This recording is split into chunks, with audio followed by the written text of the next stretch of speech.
अब cadre online पे आप दोस्तों को खुश आमदीद। दोस्त अब आज हमारा टॉपिक है अकाउंटिंग एरर्स के बारे में कि किस तरह के अकाउंटिंग एरर्स होते हैं, इनकी क्या ट्रीटमेंट्स होती हैं, कितनी टाइप्स के एरर्स होते हैं और इनको कैसे ट्रीट किया जाता है। आज हम इस बारे में पढ़ेंगे। दोस्त अब ये सीरीज़ पीपीएससी लेक्चरर्स के लिए, सीएसएस, एफपीएससी और एनटीएस जो तमाम एग्ज़ाम्स है जो अकाउंट्स, ऑडिट, फाइनेंस ऑफिसर्स या लेक्चरर्स के लिए, जो कॉमर्स के लेक्चरर्स हैं उनके लिए कंडक्ट्स होते हैं, ये उनके लिए। तो सबब उम्मीद है इंशाल्लाह ताला आप लोग को ये चीज़ पसंद आएगी और आप लोग को इससे फ़ायदा होगा। तो सबब बग़ैर किसी लगी लिपटी की शुरू करते हैं इस टॉपिक को।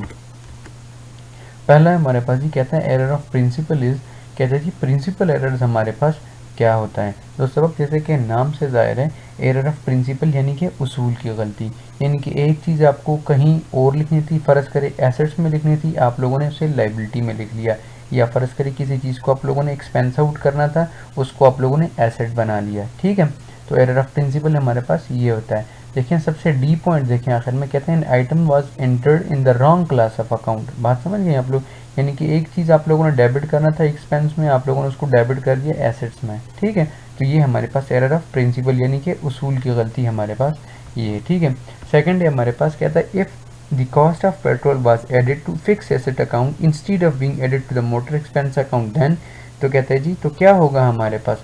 तो अब जाहिर सी बात है हमारे पास जो एक्सपेंसेस होंगे वो क्या हो जाएंगे, कम हो जाएंगे, जबकि एसेट्स की कास्ट ज़्यादा हो जाएंगी, हालांकि ऐसा होना नहीं चाहिए था। ठीक है, तो हमारे पास सी पॉइंट होगा, कहते हैं जी एक्सपेंसेस विल बी अंडरस्टेटेड। ठीक है, हमारे पास जो एक्सपेंसेस होंगे वो अंडरस्टेटेड हो जाएंगे। अच्छा, थर्ड है हमारे पास कहते हैं जी error of omission occurs when. अब एरर ऑफ ओमिशन क्या होता है, ओमिशन का उर्दू में मतलब ये होता है भूल जाना। ठीक है, तो एरर ऑफ ओमिशन का मतलब क्या होगा, कहता है ऐसी गलती यानी कि आप लिखना ही भूल गए, किसी चीज़ को आप लोग रिकॉर्ड करना ही भूल गए, ये हमारे पास क्या होगा जी, एरर ऑफ ओमिशन होगा। अब बी पॉइंट देखिए ज़रा, कहते हैं a transaction is not entered in all in nominal या जनरल लेजर्स। ठीक है, कहते हैं आप एक ट्रांजेक्शन को रिकॉर्ड करना ही भूल गए, ये हमारे पास एरर ऑफ ओमिशन होता है। फोर्थ है हमारे पास कहते हैं when a transaction is completely omitted from the books, तो अभी हम लोगों ने बात की उसे हम क्या कहेंगे, एरर ऑफ ओमिशन कहेंगे। फिफ्थ है हमारे पास कहते हैं error of commission arises when. अब एरर ऑफ कमीशन क्या होता है, एरर ऑफ कमीशन से मुराद ये है, फ़र्ज़ करें आप लोगों ने 456 लिखना था, आप लोगों ने 654 लिख लिया। ठीक है, ये एरर ऑफ कमीशन होता है और इस एरर को ढूंढना, फाइंड आउट करना, इसको सॉल्व करना बहुत मुश्किल होता है। ये सबसे मुश्किल एरर्स में एरर ऑफ कमीशन होता है, क्योंकि अब फ़र्ज़ करें 81 लिखना था, हम लोगों ने उसको 18 लिख लिया। ठीक है, 90 लिखना था, हम लोगों ने उसको सिर्फ 9 लिखना था। 1000 लिखना था, उसको आप लोगों ने 100 लिख लिया।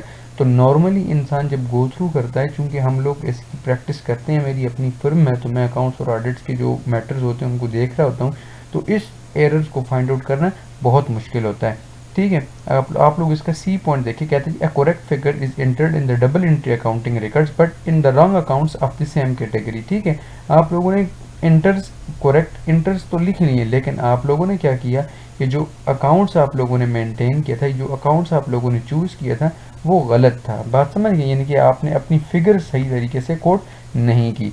अच्छा, सिक्स हमारे पास कहते हैं जी sales to Benson ₹500 postage to his account is ₹50 would effect. तो किसको इफेक्ट करेगा, कहते हैं जी आपने सेल्स की 500, लेकिन आप लोगों ने उसको रिकॉर्ड कर लिया, क्या रिकॉर्ड किया, सिर्फ 50 रिकॉर्ड किया, तो इसको हम लोग क्या कहेंगे, बेंसन अकाउंट। और इसको एरर्स कौन सा एरर कहते हैं, एरर ऑफ कमीशन कहते हैं। ठीक है, अच्छा, 7 है हमारे पास कहते हैं जी after which will a trial balance still balance.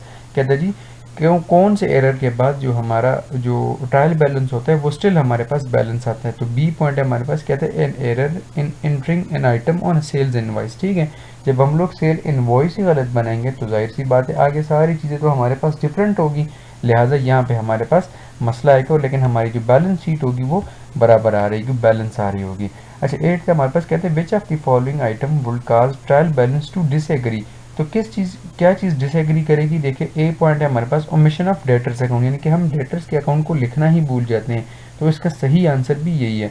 वैसे बी क्या है हमारे पास, over valuation of closing stock, ये हमारे उसको डिसएग्री तो करेगा, लेकिन जब हमारे पास क्लोजिंग स्टॉक ज़्यादा हो जाएगा तो आप लोगों को पता है हमारे नेट प्रॉफिट पे भी इफेक्ट आएगा, जब नेट प्रॉफिट पे इफेक्ट आएगा तो कैपिटल पे भी इफेक्ट आएगा, लिहाजा इससे मुराद क्या है कि ये चीज़ हमारे डिसएग्री का बायस नहीं बनेगा। ठीक है, इस तरफ आप लोगों को समझाने के लिए बी पॉइंट भी बोला है।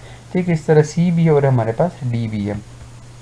अच्छा 9th है हमारे पास, कहते हैं which of the following errors will effect the balancing of a trial balance. कहते हैं जी कौन सा ऐसा एरर होगा जो हमारे ट्रायल बैलेंस को इफेक्ट करेगा। तो सी पॉइंट है हमारे पास, कहते हैं an amount posting to the wrong side of the account. बात समझ गए आप लोग, यानी कि एक चीज़ को आप लोगों ने डेबिट करना था, उसको आप लोगों ने क्रेडिट कर दिया, तो अब ये क्या करेगा, हमारे ट्रायल बैलेंस को इफेक्ट कर लेगा। 10th है हमारे पास, कहता है जी if a trial balance does not balance which of the following account should be open. तो कहता है जी कौन सा अकाउंट ओपन किया जाता है।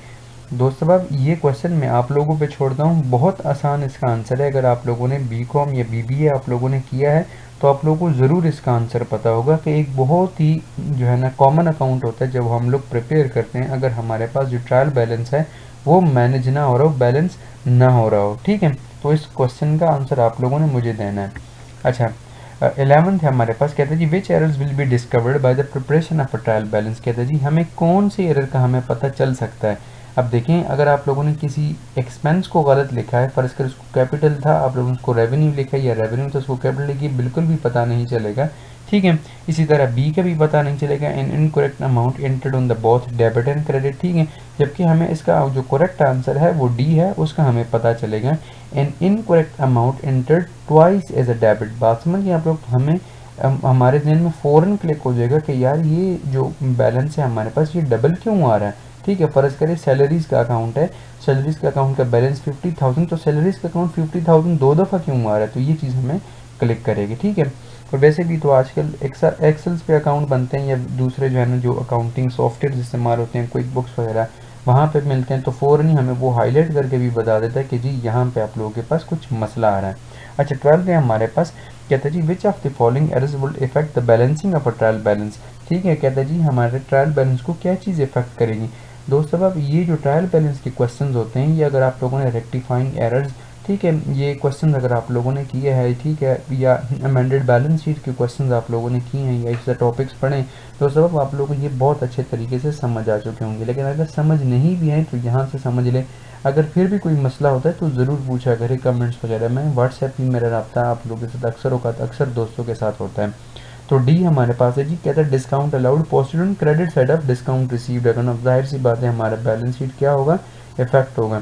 जब एक चीज़ को हम लोगों ने डिस्काउंट अलाउड में यानी कि एक्सपेंस आउट लिखना था, आप लोगों ने उसको discount receive as in income लिख दिया, ठीक है। तो अब जाहिर सी बात है हमारा जो बैलेंस शीट होगा, सॉरी जो ट्रायल बैलेंस होगा वो इफेक्ट होगा। अच्छा 13 है हमारे पास, कहते हैं sales return of $150 are wrongly posted to the credit side of the purchase return account, how does this effect the trial balance. अब आप लोगों को पता होगा सेल रिटर्न हमारे पास डेबिट होता है, जबकि परचेज रिटर्न क्रेडिट होता है। तो क्या हो जाएगा हमारे पास, the credit side exceeds debit side by $300, ठीक है। जो हमारी जो क्रेडिट साइड होगी वो ज़्यादा हो जाएगी डेबिट साइड से $300 से। क्यों, क्योंकि एक तो आप गलती कर रहे हैं सेल्स की, ठीक है। जब आप सेल्स हो गई आपकी, अब वो सेल्स रिटर्न हो गई लेकिन आपने रिटर्न नहीं की, ठीक है, आप लोगों ने उसको परचेज रिटर्न में लिख लिया, तो डेबिट साइड और क्रेडिट साइड पे दो दफ़ा चले गए 150, ठीक है। अच्छा 14 है हमारे पास, कहते हैं which of these errors will revealed by the trial balance. तो ट्रायल बैलेंस किस चीज़ को रिवील करेगा, over cost of total on sale account, sales account को हमारे पास रिवील करेगा। देखिए ट्रायल बैलेंस एक ना फॉर्मूला अपने अपने जहन में बना लें, ट्रायल बैलेंस हमेशा उस चीज़ को हाईलाइट करता है जिन चीज़ों में नेचर का फ़र्क होता है। फ़र्ज़ करें आपने एसेट लिखना था, उस एसेट था आपने उसको लाइबिलिटी लिख लिया, एक चीज़ हमारे पास डेबिट होनी थी आप लोगों ने उसको क्रेडिट लिख लिया, ठीक है। अब over cost of totals on sale account, अब ये क्या करेगा, जब आप अपने सेल्स को ओवर कॉस्ट करेंगे तो जाहिर सी बात है या परचेज का बैलेंस उठाकर सेल्स में लिखेंगे या किसी और चीज़ का, तो आपका जो इफेक्ट होगा जो ट्रायल बैलेंस वो आपका इफेक्ट हो जाएगा, आपका नॉर्मल बैलेंस नहीं आएगा, दोनों साइड्स आपकी बैलेंस नहीं होगी। अच्छा 15 है हमारे पास, कहते हैं which of the following errors will not effect the balancing of a trial balance. अभी जाहिर सी बात है एक चीज़ हम लोग ट्रायल बैलेंस में रिकॉर्ड ही नहीं करेंगे तो ट्रायल बैलेंस को कैसे इफेक्ट करेगा, ठीक है। तो amounts omitted entirely from the books, जो इसका बी पॉइंट है वो इसका करेक्ट आंसर है। 16 है हमारे पास, कहते हैं which one of the followings are not errors of principles. कहते हैं जी एरर ऑफ प्रिंसिपल हमारे पास इनमें से कौन सा नहीं है। अब ए बी सी और डी आप लोगों ने खुद पढ़ना है, मैं सिर्फ इसका आंसर बताता हूँ वरना वीडियोस फिर बहुत लंबी हो जाती हैं। सी हमारे पास sales to A Henricks entered in A Henry's account, ठीक है। अब दो एक जैसे नाम है, आप लोगों ने सेल्स तो कर दी, ठीक है, आप लोगों ने डेबिट कर लिया किसी को, लेकिन पर्सन आप लोगों ने गलत लिखा है, ठीक है, ये हमारे पास एरर ऑफ प्रिंसिपल नहीं होगा। 17 है हमारे पास, कहते हैं which of the following effect trial balance agreement. कहते हैं जी ट्रायल बैलेंस के एग्रीमेंट क्या इफेक्ट करेगा, जब वो क्या इफेक्ट करेगा, जब हम लोग किसी अकाउंट की गलती करेंगे। जिस तरह भी आप लोग को एक फार्मूला बताया, देखिए इसका सी आंसर है, कहते हैं wages account added up incorrectly being total $10 more. जब आप लोगों ने एक चीज़ गलत लिख लिया, कहीं और बैलेंस लिखना था आप लोगों ने कहीं और लिख लिया, ठीक है, तो ये चीज़ हमारे ट्रायल बैलेंस को इफेक्ट करेगा। 18 क्या है जी, कहते हैं फिर invoice from a servicing company of $5,000 is treated incorrectly the trial balance will not agree it will be. क्या करेगा हमारे पास जो ट्रायल बैलेंस आप लोगों ने एक इनवॉइस रिसीव की, ठीक है, if N invoice from a servicing company of 500 is treated incorrectly, जब आप उसको इनकरेक्टली ट्रीट करेंगे तो क्या करेगा, तो वो रॉन्गली रिकॉर्डेड होगा, entered in the sales day book होगा, entered on the credit side होगा, या omitted from the purchase day book होगा। तो अब जाहिर सी बात है ये क्या होगा, इसका आंसर आप लोगों को पता होना चाहिए कि वो हम लोगों ने क्या किया होगा, entered on the credit side किया होगा, ठीक है। अच्छा 19 है, कहते हैं trial balance will not agree. कहते हैं जी हमारा जो ट्रायल बैलेंस है वो कभी भी एग्री नहीं करेगा। कब एग्री नहीं करेगा, अभी हम लोगों ने बात की, जब एक चीज़ आप लोगों ने कहीं और लिखनी थी, आप लोगों ने कुछ कहीं और लिख लिया। The total of the discount received column in the cash book is debited to discount allowed account, ठीक है, अभी हम लोगों ने इस चीज़ को डिस्कस भी कर लिए। अच्छा 20 हमारे पास treatment of capital expenditure as revenue expenditure. अब ये आप लोगों को पता होना चाहिए कि आप एक पूरी कैटेगरी पूरी क्लास की गलती करेंगे, वैसे पूरी क्लास की गलती करेंगे तो उसको हम क्या करेंगे, उसूल की गलती यानी कि एरर ऑफ प्रिंसिपल कहेंगे। 21 क्या है जी, the preparation of trial balance helps in, हमें क्या हेल्प करता है ट्रायल बैलेंस, हमें हेल्प करते हैं क्लेरिकल एरर्स को पकड़ने में, ठीक है, यानी कि ऐसे एरर्स को पकड़ने में जो कि प्लांटेड नहीं होते। अब प्लांटेड एरर्स को एडिटर्स पकड़ा करते हैं, लेकिन क्लैरिकल एरर्स को यानी कि एक चीज़ को डेबिट करना था उसको आप लोगों ने क्रेडिट कर लिया, एसेट रिकॉर्ड करना था लाइबिलिटी रिकॉर्ड कर लिया, तो हमें लोकेटिंग क्लैरिकल एरर्स हेल्प करता है ट्रायल बैलेंस। 22 हमारे पास कहते हैं state which of the following errors will not be revealed by the trial balance. अब आप लोगों को बताएं हमारे पास ऐसे एरर्स को ट्रायल बैलेंस नहीं बता सकते जो हम लोगों ने रिकॉर्ड ही नहीं की। जब एक चीज़ रिकॉर्ड ही नहीं की तो ट्रायल बैलेंस हमें क्या बताएगा, ठीक है, तो इसका ए आंसर है हमारे पास। अच्छा 23 है, कहते हैं purchase made on credit not recorded at all would effect, तो किस चीज़ को इफेक्ट करेगा, जब याद रखें ये परचेज अकाउंट और सप्लायर्स अकाउंट को इफेक्ट करेगा, यानी कि आप एक एंट्री उसमें रिकॉर्ड नहीं करते तो ये यहाँ पे इफेक्ट करेगा। अकेला एक अकाउंट को इफेक्ट नहीं करेगा बल्कि दोनों अकाउंट्स को डिस्टर्ब करेगा। अच्छा कहते हैं sales to Rahim ₹336 posted to his account as 363 वो इफेक्ट, तो किसको इफेक्ट करेगा, याद रखें ये रहमान के अकाउंट को या रहीम्स के अकाउंट को ये इफेक्ट करेगा। अच्छा 25 है, कहता है errors which effect one side of an account are called, तो वन साइडेड एरर्स उनको कहा जाता है, यानी कि सिर्फ एक साइड पे वो मसला करे तो सिर्फ उनको वन साइडेड एरर्स कहा जाता है, सिंगल साइडेड एरर्स कहा जाता है। कहते हैं error of principle arises when, कहते हैं एरर ऑफ प्रिंसिपल कब अराइज होते हैं, जिस तरह आप लोग को मैंने बताया जब आप लोग फ़र्क न कर सके कि क्या चीज़ एसेट थी क्या चीज़ लाइबिलिटी थी या क्या चीज़ कैपिटल था और क्या चीज़ रेवेन्यू इन नेचर, तो इसका ए आंसर है हमारे पास, ठीक है। 27 है जी, कहते हैं goods worth ₹200 return by Raza were taken into stock but no entry was pass is an error of, जब आप एक चीज़ आपसे मुकम्मल तौर पर भूल गई तो इसको एरर ऑफ ओमिशन कहेंगे। 28 क्या है जी, the payment side of the cash book is under cast by ₹200 when overdraft as per passbook is the starting point to get the overdraft as per cash book, तो क्या करेंगे जी हम लोग ₹200 will be deducted, ठीक है, ये तो common सी बात है। 29 है हमारे पास, कहते हैं which one of the following is not taken into account in adjusting cash balance, हम लोग किस चीज़ को जो है ना नहीं लेते कैश बुक बैलेंस में, तो याद रखें मिस्टेक्स इन द पासबुक, क्योंकि वो बैंक्स की गलती होती है, हमारी गलती नहीं होती, हम सिर्फ अपनी गलतियों के ज़िम्मेदार होते हैं।